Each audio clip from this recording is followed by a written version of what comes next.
Happy Monday, y'all. Good morning. Happy Welcome. Martin Luther King birthday. Yes. So this is our weekly real estate backstory. We do this every Monday morning at about 9 o'clock. We appreciate you guys joining us here. We try and show the kind of soft underbelly of the real estate world, kind of the comings, the goings, what's happening in the real estate space, that kind of thing. So we're really glad that you joined us. My name's Alan Rich. I'm the managing broker here at Maximum Realty and Realtor Partners. My name is Ming Richardson. I'm the compliance broker for Maximum One Realty and Realtor Partners. And so sorry, I'm bringing my friends in on Facebook here so they can join us as well. So I've got a lot of really good stuff to kind of talk about, but we really kind of want to start off with, today is MLK Day, and that is he was an amazing man. And what I'm going to kind of encourage everyone is don't, like Martin Luther King has so many amazing quotes that sometimes get taken out of context. And so I'm going to encourage you to kind of read some of his speeches and his sermons and really listen to the message about what he was saying, because a lot of things kind of get distorted over time. And it's kind of like, when people quote the Bible, they pull out just the little verses out of a chapter. So like Martin Luther King's speech about I have a dream was not so much about inclusion as much as it was that there's a great disparity between the races, and that we need to fix that. And so I think that his message is so profound. But take some time to actually read that, especially on a day like today. So we let me share your screen. Yeah, I probably should share my screen. How about that? We're going to try and make some things happen here. I'm just having like the most challenging morning on the planet. So, all right. So yeah, we're going to be sharing our screen. So, the other thing I want to talk to you about and jump in this morning is how do you handle client questions about schools? We've had this is something that kind of rears its ugly head up from time to time, and when I say rears its ugly head, there's the potential for okay, you're really messing me up, so please stop. No, put it down. It's Monday, y'all. Yeah, it is. It's a very interesting day, so leave it alone. So we want to talk about handling. No. So we want to handle client questions about schools. Marriage. So yeah, gotta love marriage. But the trick with handling client questions about schools is that we have to avoid steering. Steering is one of those that, and it's really easy to do. It's kind of like, hey, how like how's that school? Oh, it's pretty good. Oh, I mean, and so what we have to do is become a source of sources. That's really the kind of the safest way to be. It's the smartest way to be. And so, probably the four primary sources that we use when we're talking about clients about, tell me about the schools in this area. So we really like greatschools.org. We really like schooldigger.com, niche.com, and then if for here in Georgia, schoolgrades.georgia.gov has also the state of Georgia ranking in there as well. And so these are all independent. It kind of offers you a good level of protection, but also letting your clients go get the information that they need, because we want them to have the information to make sound choices for their housing, that this is going to be the right place for them to be. And just remember, not everybody's tolerance is the same. So for some folks, more AP classes for the school is more important. The school grade is more important, whatever it is. But, we all have to find a home that fit within our means as well. Yep. So all the clients trying to do is get the best location for the money that they have. Bingo. All right. So I want to I got so many interesting things to talk about today. And so one of the first ones is that, our inflation numbers came in and inflation's coming down. And that is such good news in a lot of different ways. One is it helps everybody save a little bit of money, that kind of stuff. But, inflation coming down, that's been a really positive. Now, at the same time, we saw apartment occupancy has started to slide as well. And I know that I jumped into inflation and immediately I'm jumping into apartment occupancy. And I promise there is a point at There's the a end of it. correlation Yeah. to the- Well, okay. here's what's happening to rents right now. Rents for the last 4 months have come down. And Thank goodness. well, and on one hand, I'm way more pro buy a house than I am pro rent a house. That being said, we have to understand that one of the biggest components of inflation is shelter. And so for the last 4 months, effective rents have been coming down. Real estate prices have been moderating. We're not going down here in Georgia. There are some markets, because if you look at overall what's happened to rent growth since 1980, you can see that rent growth is just astronomical. Right. And so when you put that together with the CPI, the Consumer Price Index, you can see that housing or shelter makes up about 42% of the inflationary issues that we have. So, the fact that we see inflation coming down, but we also see where, most of the time those inflation numbers take months to really roll Correct. through. We've seen rents dropping for the last 4 months. We see housing moderating much more so. We're going to start really seeing inflation kind of moving in a very positive direction is kind of where I'm leaning to here. And so the other side of things is that lower inflation means that we're going to be seeing more moderation in mortgage rates.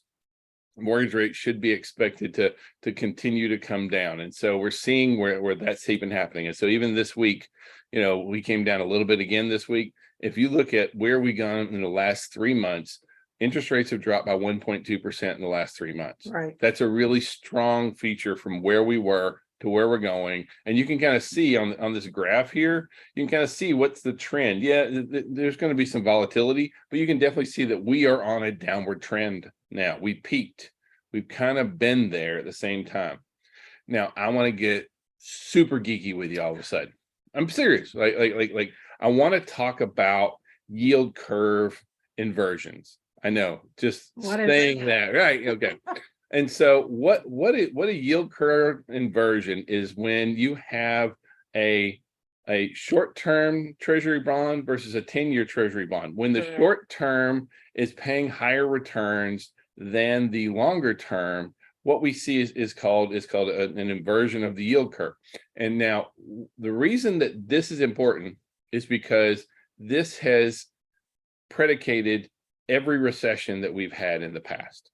And so if you look at, and so you can kind of see that the yield curve inversions have been a reliable recession indicator. Every time that we have that, which we have it again right now, that just shows the history of it. Every time that we have it, like you'll notice that every time that we move into the red, well, guess what? We've moved into the red again right now. And so at the same time, we have the ISM services, which is manufacturing. And anytime it drops below 50, then manufacturing is down. Correct. And so we see us moving more into a recession. And part of manufacturing down, I suspect, is part of our transportation issue, that when we had all the stuff that was locked in the port and nowhere to transport it. Yep. Well, at the same time as I say, look, manufacturing's trending down. We're seeing where we have these negative yield curves. At the same time, job market says, I don't care. And that's what's going to make this a very interesting recession. I do feel that whether we're in it now or whether we're heading into it, I really feel that and when it comes to housing, I'm not worried. That's not a concern for me, because the challenge, or not the challenge, but the benefit here is that housing's already had its recession, right? Like the CEO of National Association of Home Builders has said it's already happened. Lawrence Yun, the chief economist for NAR, said the housing recession's happened, but it's happened in the number of sales, Correct. Not in pricing. And so we're seeing where housing is very, very straight. And that's the difference you need to educate your client. It's that recession in number of units, not necessarily the sale dollars. And so, on as weird as it sounds to say this, on a positive note, this is what happened to mortgage rates every time that we've had a recession. So we see a lot of signals that these are inflation. I mean, these are recessionary factors. Every time that we've had a recession, interest rates have dropped Mhm. every time. So sometimes it goes from 11,875, 7 to 6, 6 to 4, 3 to 2. Every time that there's been a recession, interest rates have dropped. Well, the That Fed, is what's holding up housing right now, is that housing is being held up by interest rates. I mean, or being stymied by interest rates. So housing has already gone through its declines. Just on the number of sales, we still in have units, we have not yeah, dollar value. right. But we have a ton of pent up demand. So please understand that for us in the market, we need to be Prospecting. exactly. Oh, We need to she's so right. prospect Yep. even though it may seem like gloom and doom for some of you out there, that you feel like you get constant rejection, but I promise you, you prospect now, you're going to be so busy in summer, you wouldn't know what to do. Well, the thing is, it's not just then. Already the easing of the mortgage rates and the prices leveling off, home buyer sentiment is starting Coming to up. trend positive. Okay. So we're already seeing positive trends in the market. We know there's a massive amount of demand out there for us.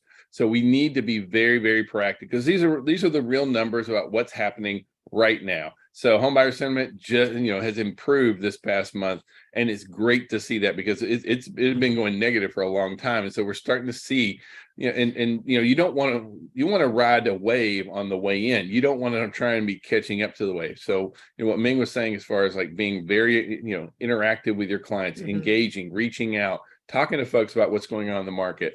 And honestly, for a while there, and I'm sure you heard this from your client too, they're wanting to know, hey, when's the foreclosure? Hey, when's a good deal? Because the housing is declining. It isn't, not in value, Not happening. maybe in sale units, but never in the value. Yeah. Value. We still are seeing at least 1 or 2% increase year over year right now. Yeah. Well, matter of fact, here, these are national numbers. Now, Georgia's better than national, honestly. And so you can still see that median sales prices are still up 1% almost.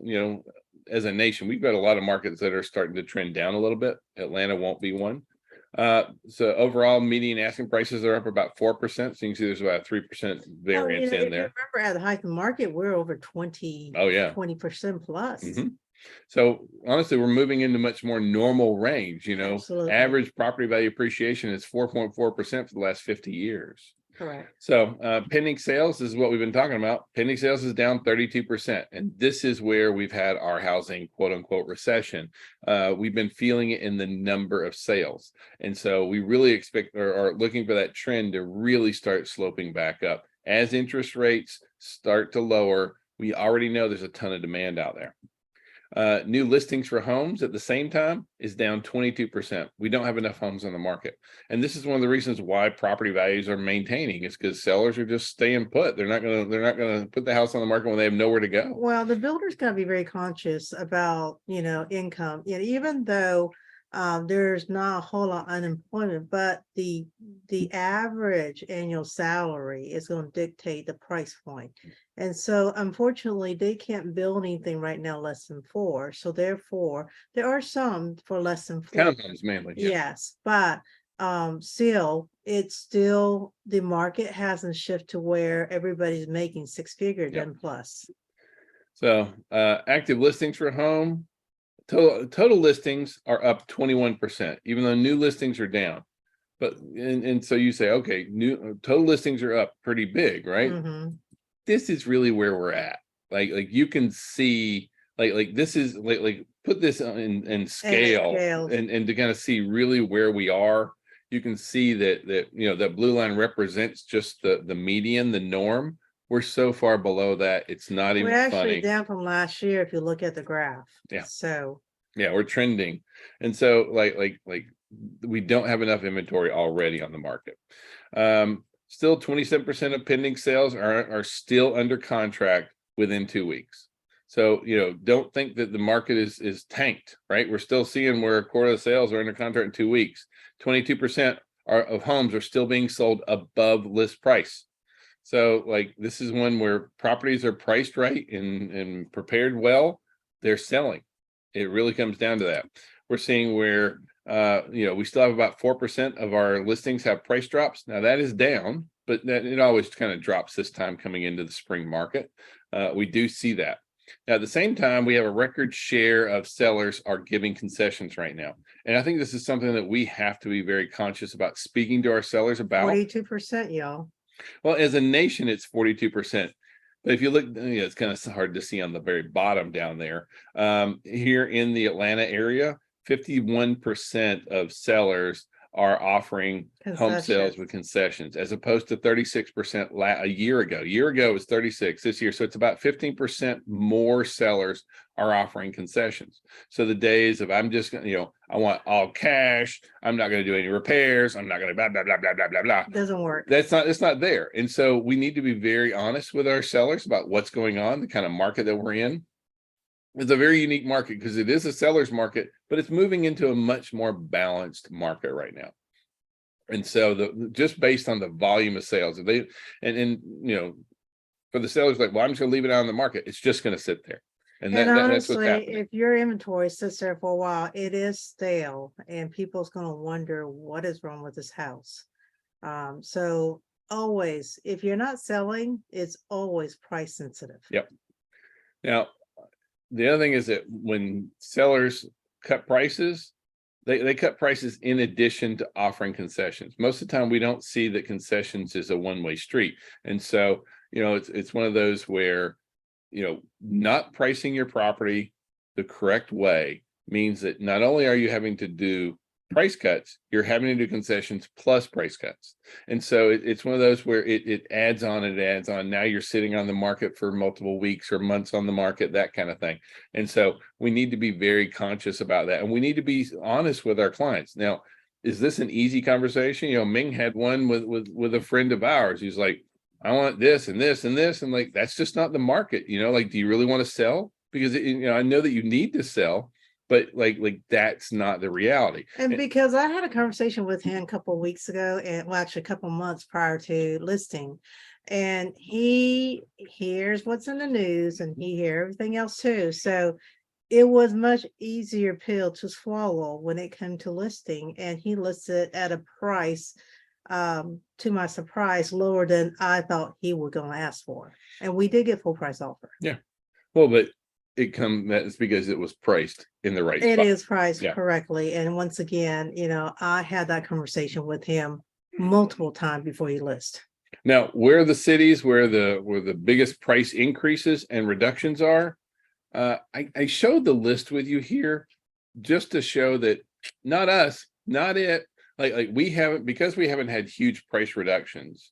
We also haven't had huge price increases. Correct. Compared to nationally, if you look at the places where they have the biggest fall, guess what they had last year or in the last couple of years? The highest rise. Right. And so we've been much more moderating in there. And so we're seeing where that's a much more realistic place for us to be. We're not looking at property values here in the Atlanta market or in Georgia in general dropping. Now, move.com put out some interesting stats I wanted to kind of share with you guys. And so why were people moving? And so 45% of people are moving to a place with a lower cost of living. Now, if you live in Atlanta, you might think, well, cost of living is outrageous. But when you compare us to like California, New York, all these other things, I mean, like we are rock stars, okay? What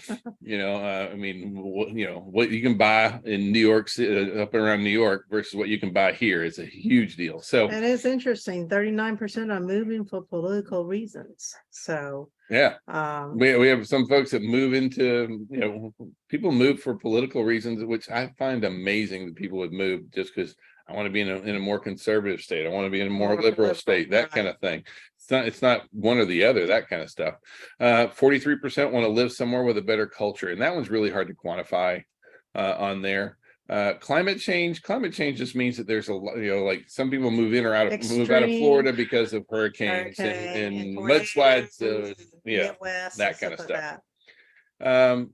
Some people like to move there, but generally speaking, people move to be closer to family, career, economic. A lot of it's still just very, very normal.